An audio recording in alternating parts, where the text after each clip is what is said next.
Bismillahirrahmanirrahim. Assalamualaikum warahmatullahi wabarakatuh. Jumpa lagi dengan saya di channel RDM Lili Tumbuh Farm.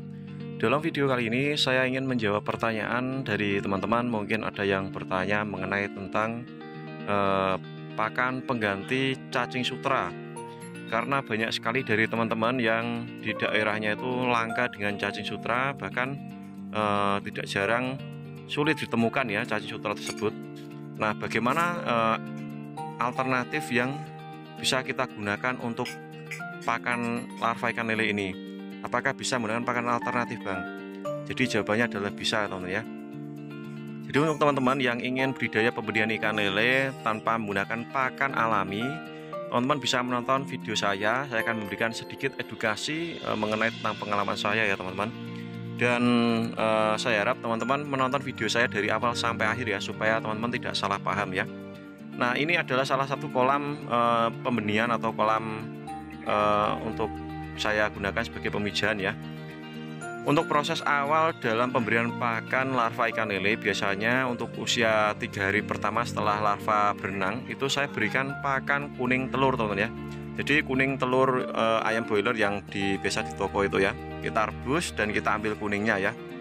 Usahakan ketika kita merebus telur tersebut itu benar-benar matang ya, teman-teman, harus matang sampai kuning ya. Dan setelah kita ambil kuning telurnya, kita remas-remas lalu kita larutkan. Jangan lupa setelah itu kita saring, teman-teman ya. Kita larutkan dengan air dan saring. Nah, untuk air dari kuning telur tadi jangan kita campur dengan putihnya ya. Putihnya kita makan saja ya, ataupun kita buat lauk ya. Jadi untuk kuningnya kita kasihkan pada larva ikan lele. Nah, setelah kita berikan pada usia pertama larva makan ya, ataupun di 3 hari pertama, biasanya larva mulai makan ya. Itu kita kasih sampai kuning telur itu kita kasih di usia 1-2 hari ya.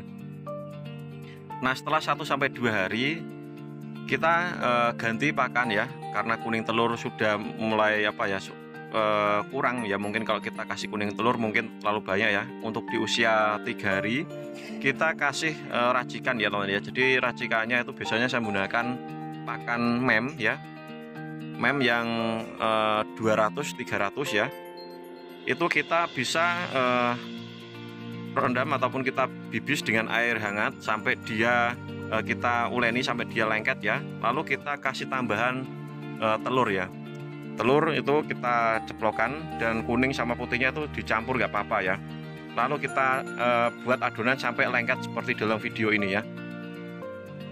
Nah, jadi untuk pakan ini kita bisa berikan pada usia 3 hari ya, ataupun 1 hari pertama itu di 3 hari berarti 4, 5, 6 ya, 6 hari ya. Jadi ya anggap saja kalau kita kasih pakan pertama itu di usianya itu 1 hari, 2 hari, dan 3 hari. Nah, ini adalah pemberian pakan di 3 hari pertama. Nah, larva yang kita kasih pakan mem dengan campuran telur ini itu kita kasihkan pada larva itu pagi, siang, dan sore sama malam hari ya. Sehari itu 4 kali, teman-teman ya.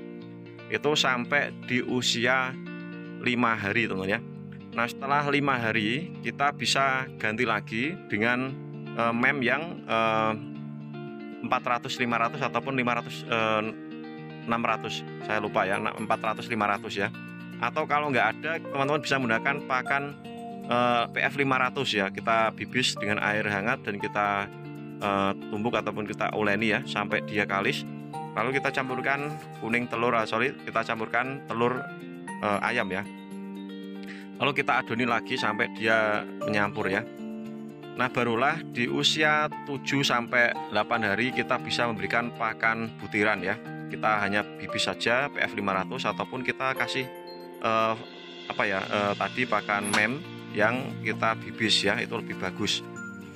Setelah kita memberikan pakan mem di usia 7 hari sampai 10 hari, lalu kita ganti dengan pakan PF 500 ya, teman-teman ya. Nah, perlu teman-teman ketahui, sekedar penjelasan dari saya, sekedar penyampaian berdasarkan pengalaman, ketika teman-teman memberikan pakan alternatif jenis ini ya, itu hasil itu lebih bagus, itu maksudnya lebih maksimal itu kita menggunakan pakan cacing ya.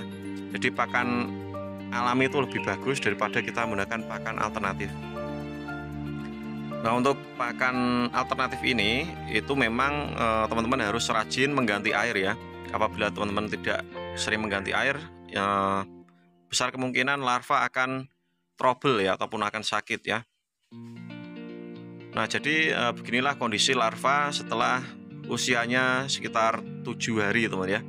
Dia sudah mulai gesit, berenang gesit, dan nafsu makannya bagus. Kita kasih pakan MEM juga bisa, pakan PF 500 juga bisa ya.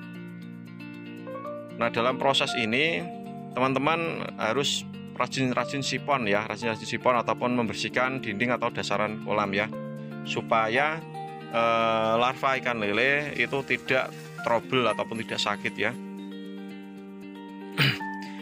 Nah, mungkin teman-teman ada yang bertanya, Bang, pakan MEM itu apa sih?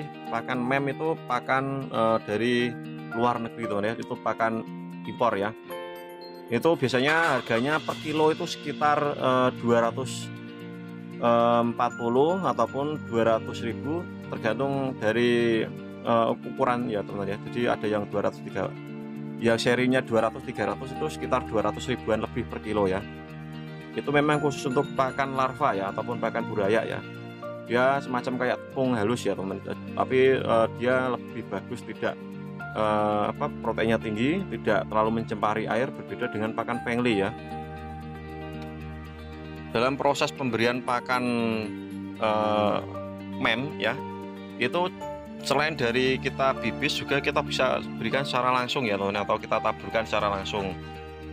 Nah, tapi dalam prosesnya kita tentunya sebelum kita memberikan pakan, kita harus setiap hari, setiap pagi dan sore itu kita harus sipon ya, harus kita sapu bagian dasarnya teman ya.